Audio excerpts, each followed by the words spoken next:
Urgence au Real Madrid. Eduardo Camavinga pourrait quitter le club, mais à un prix qui va vous étonner. 80 millions d'euros, le montant minimum exigé par Florentino Pérez. Et devinez quel club est prêt à casser sa tirelire. Pendant ce temps, un drame se joue pour Emiliano Martinez. Le gardien star d'Aston Villa se retrouve sans club à 2 semaines de la fin du mercato, et même le Barça a refusé de le signer.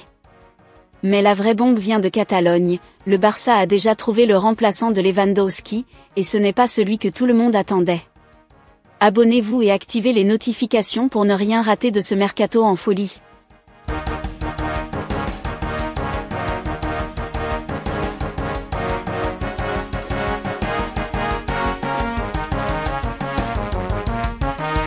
« 80 millions d'euros pour Eduardo Camavinga, le Real Madrid se frotte les mains. » Absent pour le retour aux affaires du Real Madrid, Eduardo Camavinga pourrait être vendu, mais pas à n'importe quel prix.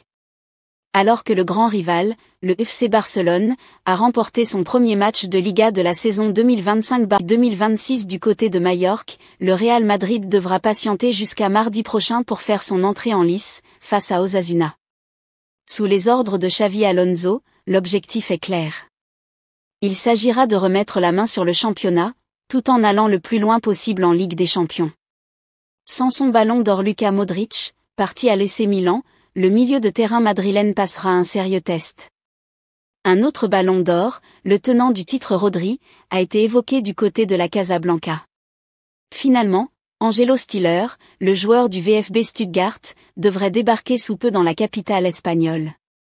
Et Eduardo Camavinga dans tout ça ?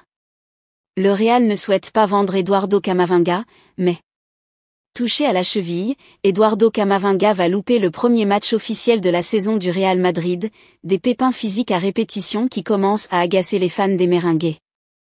En interne, on semble convaincu que le milieu de terrain international français va retrouver son meilleur niveau, tôt ou tard.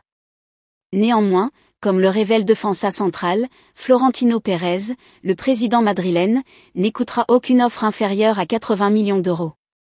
Il faut en déduire qu'une proposition supérieure ou égale est susceptible d'ouvrir la porte. À 1 an de la Coupe du Monde 2026, Camavinga le sait, il devra jouer, et bien jouer, pour rester dans les petits papiers de Didier Deschamps en équipe de France. Un échange avec Alexis Mac Allister, champion du monde de Liverpool, peut-il lui offrir cette chance ? Aston Villa, le drôle de mercato d'Emiliano Martinez. Sur le départ en début de mercato, Emiliano Martinez a vu toutes les destinations possibles s'éloigner au fur et à mesure. Il a retrouvé la Premier League ce samedi depuis la tribune et a vu Marco Bizot briller dans le but d'Aston Villa. Mais où jouera Emiliano Martinez cette saison ? En fin de saison dernière, l'affaire semblait entendue. Aston Villa ne voulait plus de son emblématique gardien, responsable de ses bons résultats de ces dernières saisons. Le club anglais l'avait pourtant prolongé en août de l'année dernière.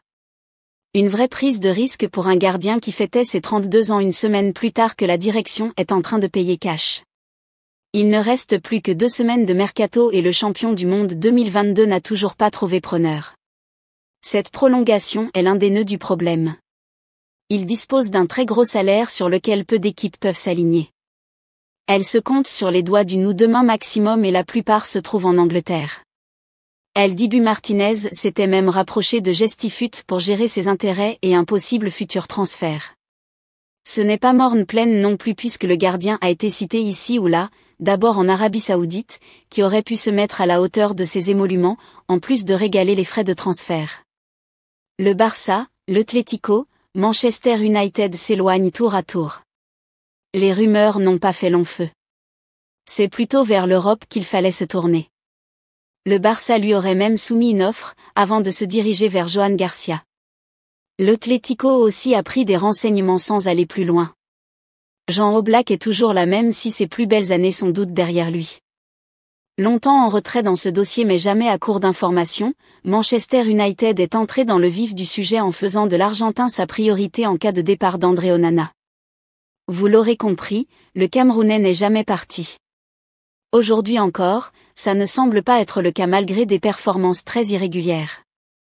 Son prix a été fixé à 35 millions d'euros. Les Red Devils ont déjà dépensé 230 millions d'euros sur le marché des transferts, pour aucune vente, et son enveloppe est devenue trop mince. Old Trafford était devenue la destination favorite de l'ancien portier d'Arsenal, mais elle s'éloigne. Dernièrement, et comme nous vous le révélions, Galatasaray s'est penché sur son cas au même titre qu'Ederson, Gianluigi Donnarumma et Yann Sommer. Encore manqué. Une nouvelle porte se ferme à Galatasaray. Le club turc est bien parti pour faire venir le Brésilien de Manchester City, qui pour le remplacer envisage de faire venir Gianluigi Donnarumma. Une nouvelle désillusion pour celui avait quitté Villa Park en larmes en mai dernier. Il a retrouvé ce stade qui aime tant son meilleur gardien du monde, ce samedi lors du nul des Villans contre Newcastle 0-0, mais depuis la tribune.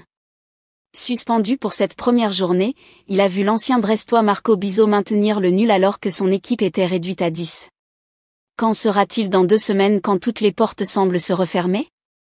Barça, le remplaçant de Lewandowski déjà connu. Barcelone devrait recruter un nouvel attaquant titulaire l'été prochain, le contrat de Robert Lewandowski expirant en 2026. La recherche d'un remplaçant potentiel est en cours depuis un certain temps, et un nouveau nom s'est ajouté à la liste. La liste des candidats s'est considérablement réduite cet été. Benjamin Sesko et Victor Gyökeres ont rejoint respectivement Manchester United et Arsenal, et un autre serait hors de question si Alexander Isak rejoignait Liverpool.